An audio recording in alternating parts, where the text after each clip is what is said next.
Bismillahirrahmanirrahim. Alhamdulillah. Assalamualaikum warahmatullahi wabarakatuh.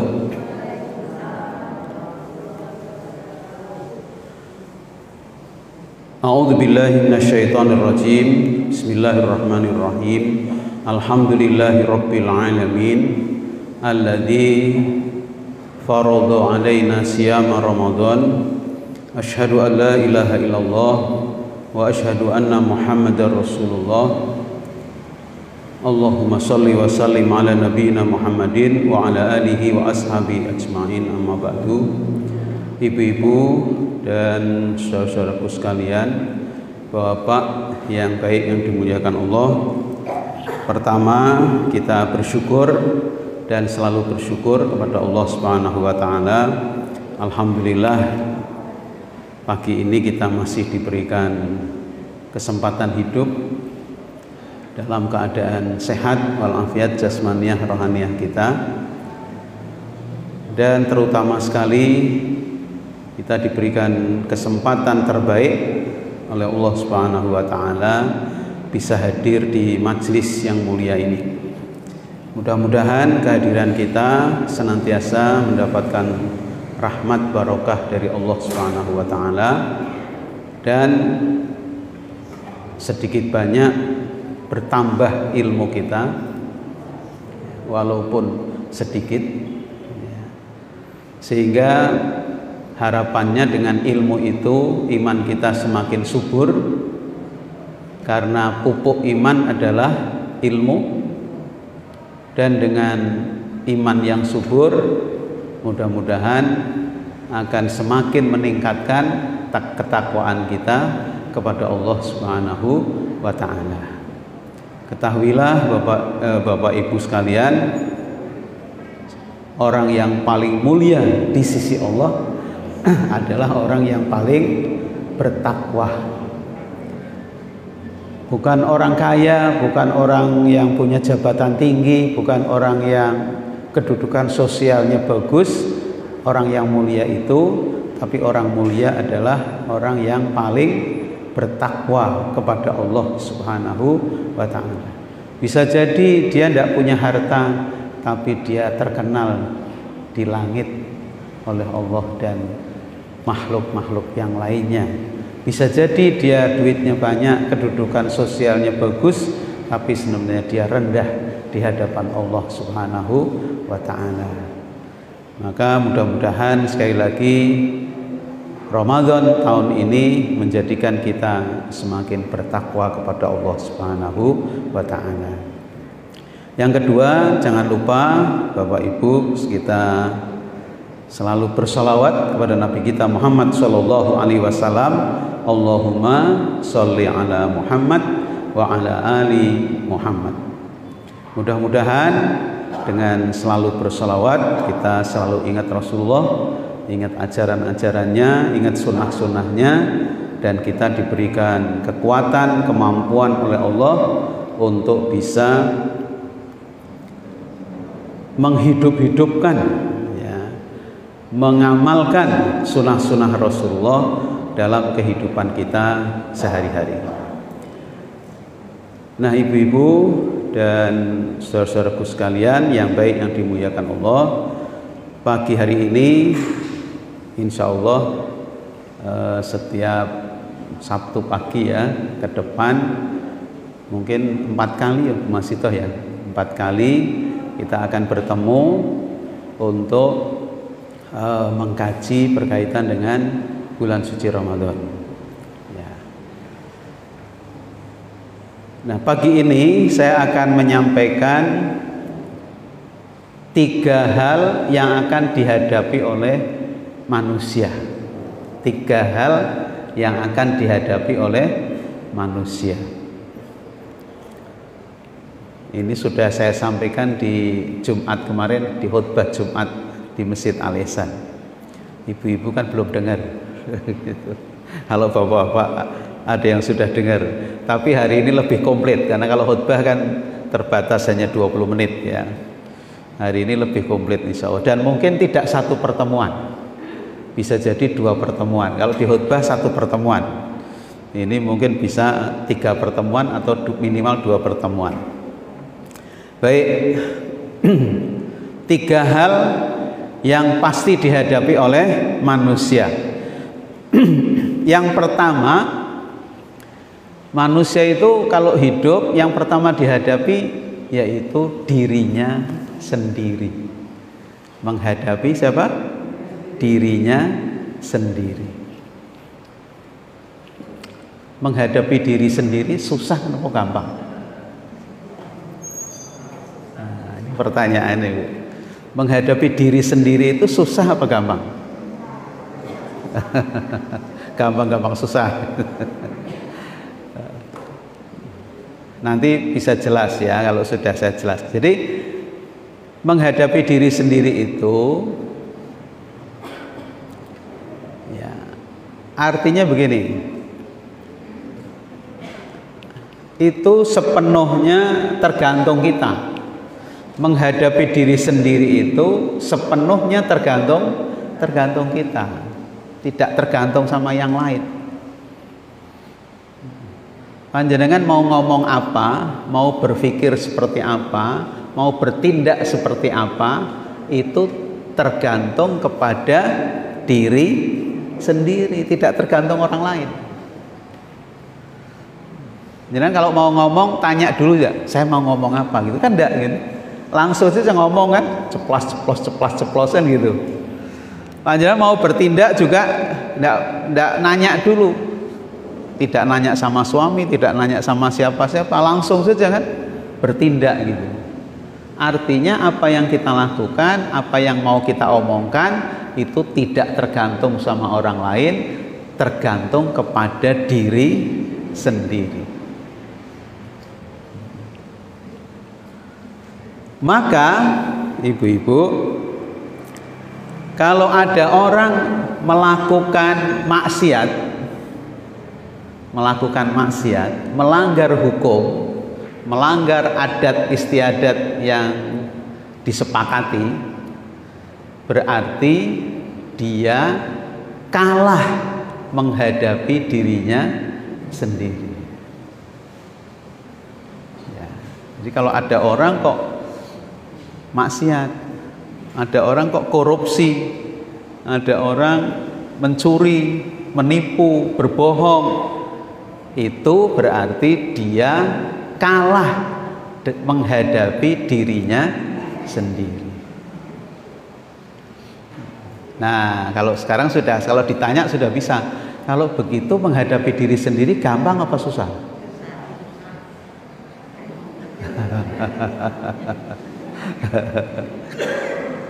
Ternyata ibu-ibu, menghadapi diri sendiri itu tidak gampang, susah. Buktinya apa?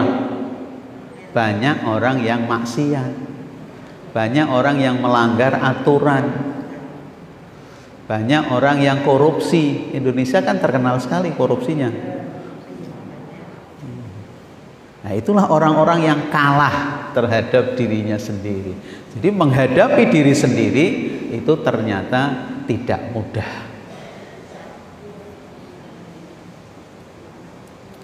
Nah, mengapa kok tidak mudah? Ada yang tanya, Pak, Ramadan kan dalam hadis pintu-pintu surga dibuka, pintu-pintu neraka ditutup, setan-setan dibelenggu. Tapi kok masih ada orang maksiat? Padahal setannya dibelenggu. Jawabnya gimana, Bu? Nah, kalau ditanya begitu. Kalau ditanya begitu, jenengan jawabnya apa? Wong setannya dibelenggu kok masih maksiat gitu.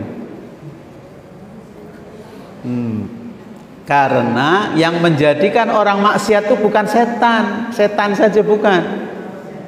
Yang menjadikan maksiat itu adalah di samping setan itu utamanya hawa nafsu. Hawa nafsu. Nah, jadi di dalam diri kita itu ada nafsu. Nafsu. Manusia normal itu manusia yang punya nafsu.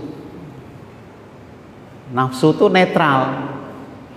Jenengan kalau ndak punya nafsu, lihat makanan ya ndak seneng, nggak pingin makan, nggak nafsu. Lihat mobil baru bagus, ya ora pingin, ndak punya nafsu. Oleh karena itu manusia itu punya nafsu semua, maka lihat makanan pingin, lihat mobil bagus pingin, punya rumah bagus pingin, kan gitu ya. Ada kerudung bagus pingin, nah gitu. Ada baju bagus pingin, karena apa? Punya nafsu. Boleh enggak? Boleh sekali, boleh sekali. Panjenengan lihat suami harus pakai nafsu. Kalau enggak pakai nafsu enggak seneng, dusir nanti suaminya. Maka lihat suami itu harus pakai nafsu sehingga tidak diusir suaminya. Ya, saya pernah punya teman itu hamil, nyidamnya benci sama suaminya. Jadi suaminya kalau pulang diusir. Kamu siapa? Kamu siapa? Ini suami muda, enggak, pergi aja gitu. Ada yang gitu. Ya Allah. Alhamdulillah suaminya ngerti gitu. Kalau enggak dicerai itu. Tapi suaminya ngerti. Sabar Mas, sabar. Ini nyidamnya aneh gitu. Benci sama suaminya, Masya Allah. Ya. Jadi manusia punya nafsu. Nah, yang jelek itu hawa nafsu. Kalau nafsu itu netral, tapi kalau sudah hawa nafsu itu keinginan yang mengajak kepada kejelekan, keinginan yang mengajak kepada maksiat. Nah, itu namanya hawa nafsu. Jadi setannya dibelenggu, tapi hawa nafsunya dipelihara, maka dia tetap maksiat walaupun setannya dibelenggu. Nah, gitu. Ada yang jawabnya begini, setannya kok sudah dibelenggu Ustaz, kok dia masih maksiat? Lah itu setannya kue. Jadi gitu. Lah dia sudah jadi setan katanya. Ya bukan begitu, dia punya hawa nafsu. Lah setan itu kerjaannya ngitik-itik gitu, ngitik-itik hawa nafsu kita supaya dilakukan. Jadi keinginan jeleknya itu biar dilakukan, didorong, setan tuh mendorong biar melakukan keinginan hawa nafsunya itu. Itu tugasnya setan tuh ngitik-itik tok gitu. Jadi kalau setannya dibelenggu nggak ada yang itik-itik, tapi masih punya hawa nafsu. Kalau hawa nafsunya sangat besar, maka dia tetap melakukan maksiat. Maka di dalam Al-Quran surat Jasiyah ayat 69 Allah mengatakan, A'udzubillahi minasyaitonirrajim, afara'aita manittakhadha ilahahu hawahu. Tahukah kamu orang yang menjadikan hawa nafsunya sebagai Tuhan? Bayangkan ibu-ibu semua, ada manusia kata Allah yang menjadikan hawa nafsunya sebagai Tuhan. Berarti gimana? Jadi hawa nafsunya dituruti, diikuti, disembah. Na'udzubillah min dzalik. Hawa nafsunya itu, keinginan-keinginan jeleknya itu dijadikan Tuhan, berarti dipatuhi gitu. Tuhan itu kan dipatuhi, lambang yang dipatuhi itu Tuhan. Jadi hawa nafsu jeleknya itu apa namanya, keinginan jeleknya itu dipatuhi, apa saja dilakukan. Masya Allah gitu. Ada enggak Bu orang begini, ada enggak? Ini menurut Quran, tapi dalam kenyataan ada enggak? Banyak, bukan ada saja, banyak orang yang apa namanya menjadikan hawa nafsunya sebagai Tuhan. Na'udzubillah min dzalik. termasuk ya minyak goreng longko, termasuk itu. Wong minyak goreng kok bisa gitu. Jadi semua teori itu tidak masuk akal kalau minyak goreng itu langka di Indonesia. Semua teori membantah. Kenapa? Karena Indonesia itu penghasil bahan minyak goreng terbesar dunia. Terbesar dunia, 59%. Bayangkan. Jadi penghasil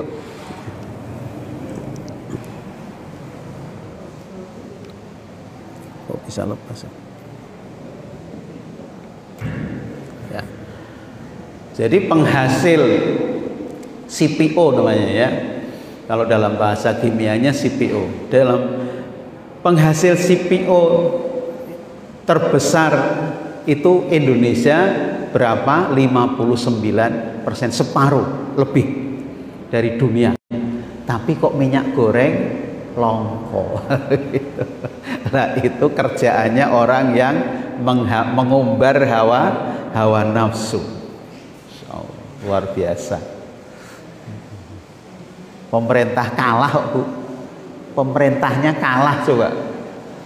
Terus akhirnya dikeluarkan napa Bu? Bantuan Migor, BLT Migor. Itu tandanya kalau pemerintahnya kalah. Luar biasa. Jadi ini tidak kecil ya. Yang mengumbar hawa nafsu ini tidak kecil gitu, tapi besar sekali. Sampai pemerintah saja kalah. Seperti itu. Nah, oleh karena itu hati-hati. Jangan sampai kita menuruti hawa nafsu, keinginan jelek. Kalau nafsu itu bisa baik, bisa jelek. Kalau sudah jelek namanya hawa nafsu. Kalau baik namanya nafsu yang baik. Seperti itu. Nah, oleh karena itu, ibu-ibu, kalau kita tidak ingin jadi masalah, nah, kalau kita tidak ingin jadi masalah di tengah-tengah masyarakat karena menurutkan hawa nafsu, maka kita harus bisa mengendalikan hawa nafsu kita. Harus bisa mengendalikan hawa nafsu kita.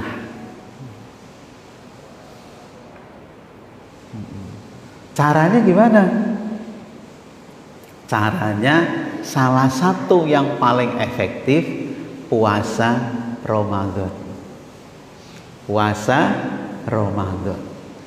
Jadi puasa Ramadan itu disetting oleh Allah, didesain oleh Allah dalam rangka melatih diri kita untuk bisa mengendalikan hawa nafsu.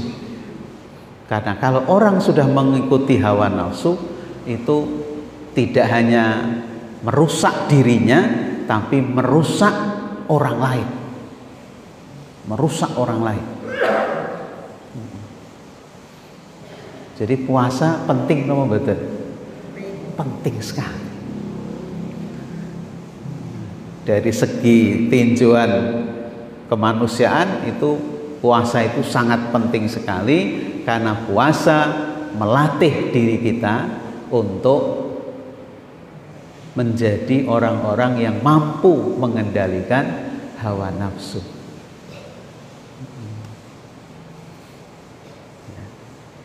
Panjenengan punya keinginan makan, punya keinginan minum, punya keinginan hubungan suami istri, di siang hari stop.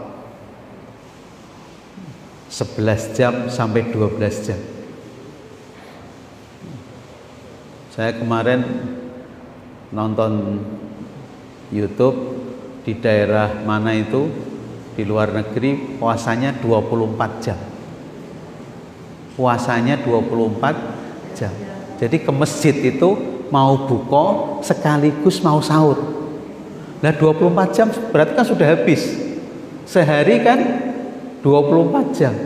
Jadi buka langsung sahur. Buka langsung sahur. 10 menit berikutnya sahur gitu. Masya Allah. Nah, kita masih enak 12 jam maksimal ya. Terkadang kurang gitu. Luar biasa itu. Tapi yo tetap poso kan 24 jam. Masya Allah, luar biasa ya. Nah, jadi puasa melatih diri kita untuk mengendalikan hawa nafsu. Yang paling besar itu kan nafsu makan, nafsu minum, nafsu seksual. Maka jangan heran anak-anak ya anak-anak bayi itu sejak kecil, kalau sudah mulai umur berapa ya, setahun 2 tahun, ada apa-apa mesti masuk ke mulut. Itu sistem oral namanya, masuk ke mulut apa saja. Kalau ibunya tidak nyegah ya sudah masuk semua ke mulut. Itulah manusia. Jadi manusia itu sudah nalurinya naluri makan, naluri minum. Maka yang dicegah di dalam puasa itu makan minum, bukan yang lain. Makan minum, karena makan minum itu nafsu yang sangat besar sekali. Sejak kecil sudah. Nanti kalau laki-laki atau perempuan sudah lebih besar lagi, nanti senang pegang-pegang itunya, pegang-pegang kelaminnya. Kenapa? Ya karena itu nafsu berikutnya itu kelamin. Makanya di dalam puasa yang dicegah adalah nafsu makan, nafsu minum, dan nafsu seksual. Yang dicegah itu, utamanya itu. Yang membatalkan puasa itu ya 3 itu utamanya. Ditambah ada ulama yang menambah, yaitu muntah dengan sengaja. Kalau muntah biasa tidak apa-apa, muntah karena penyakit tidak batal, tapi muntah disengaja itu batal. Itu di dalam hadis tidak ada, itu kesimpulan ulama saja.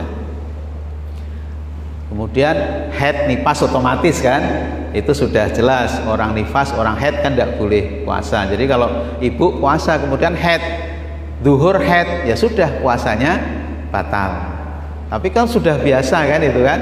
Jadi aslinya yang membatalkan puasa itu hanya 3 saja yang pokok: makan, minum, seksual. Karena itu yang paling besar dan itu yang dilatih untuk dicegah. Dan dilatihnya tidak sehari, 2 hari, 3 hari, tapi berapa? Sebulan, 4 minggu. Padahal menurut ilmu psikologi, kalau kita ingin membiasakan sesuatu itu cukup dilakukan 3 minggu. 3 minggu. Misalnya ibu belum biasa sholat jamaah, terus ibu mau membiasakan sholat jamaah, itu perlu waktu 3 minggu. Kalau 3 minggu ibu selalu sholat berjamaah, nanti sholat jamaah itu menjadi kebiasaan, menjadi enteng gitu. 3 minggu. Nah ini Allah melatih kita tidak 3 minggu tapi 4 minggu. Maka insya Allah setelah Ramadan hal-hal yang kita latih ini menjadi kebiasaan, yaitu menghadapi hawa nafsu. Mencegah hawa nafsu ini akan ringan, menjadi kebiasaan. Karena 1 bulan ini di rumah ada makanan enak, ada minuman seger-seger, ada apa namanya, anak ndak ada, suami ndak ada, ibu makan ndak? Ndak berani makan. Kan itu luar biasa sekali. Luar biasa sekali itu. Kenapa ibu tidak makan padahal suami ndak ada, anak-anak ndak ada yang lihat. Tapi kok kenapa ndak makan? Karena dia tahu Allah Maha menyaksikan.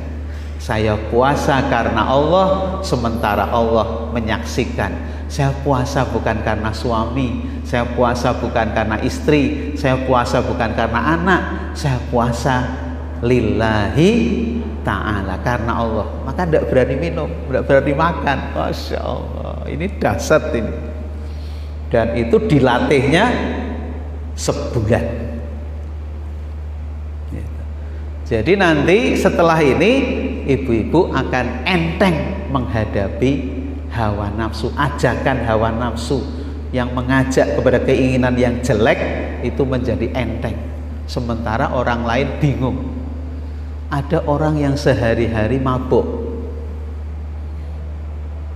Jangan mabuk itu jangan asumsinya jangan laki-laki saja. Perempuan juga banyak yang mabuk, Bu. Saya pernah di Jakarta 7 tahun. Saya tahu persis banyak wanita-wanita yang tukang mabuk, ngeplay, dan bukan hanya minuman saja, pakai ganja, pakai morfin. Masya Allah, luar biasa. Tidak hanya laki-laki saja. Jadi itu luar biasa sekali, berat itu. Dia bingung, saya mau berhentinya dari mana ini? Saya mau berhentinya dari mana? Bagaimana saya bisa berhenti dari ini? Dia tidak tahu, karena dia tidak pernah belajar Islam. Kalau dia belajar Islam, pasti mulainya dari puasa. Berpuasa itu bisa mengendalikan penguasaan hawa nafsu dengan yang terbaik. Oleh karena itu, sebenarnya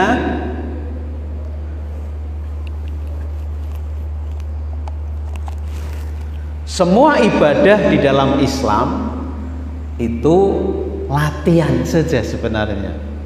Semua ibadah yang pokok itu kan 4: sholat, puasa, zakat, atau kalau belum mampu zakat, infak, terus haji atau umroh. 4 itu sebenarnya latihan saja, itu latihan untuk mengendalikan hawa nafsu.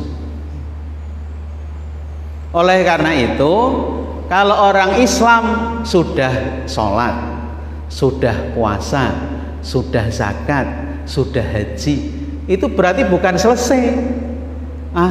Islam saya sudah selesai gitu. Belum, karena itu baru latihan. Nah, kebanyakan orang Islam begitu. Saya sudah selesai Pak Islam saya. Sholat sudah, puasa sudah, zakat atau infak sudah, haji sudah, selesai rukun Islam saya. Berarti Islam saya sudah selesai. Belum, itu baru latihan tahap pertama. Tahap keduanya masuk pertandingan. Nah, ini yang paling berat ini. Masuk area pertandingan, Bu. Kalau sudah latihan kan, anak tapak suci, anak tapak suci mau lomba pertandingan, kan latihan dulu. Kalau sudah latihan, selesai latihan, masuk arena pertandingan. Nah, itulah hidup yang sebenarnya. Hidup yang sebenarnya adalah pertandingan di lapangan. Apa pertandingan orang Islam di lapangan? Ya, menjadi hamba Allah yang mengajak orang lain supaya menjadi hamba Allah, yang mengabdi hanya kepada Allah. Itu tugas kita di pertandingan. Nah, kalau orang yang sudah haji, sudah lengkap, berarti dia latihannya sudah komplit.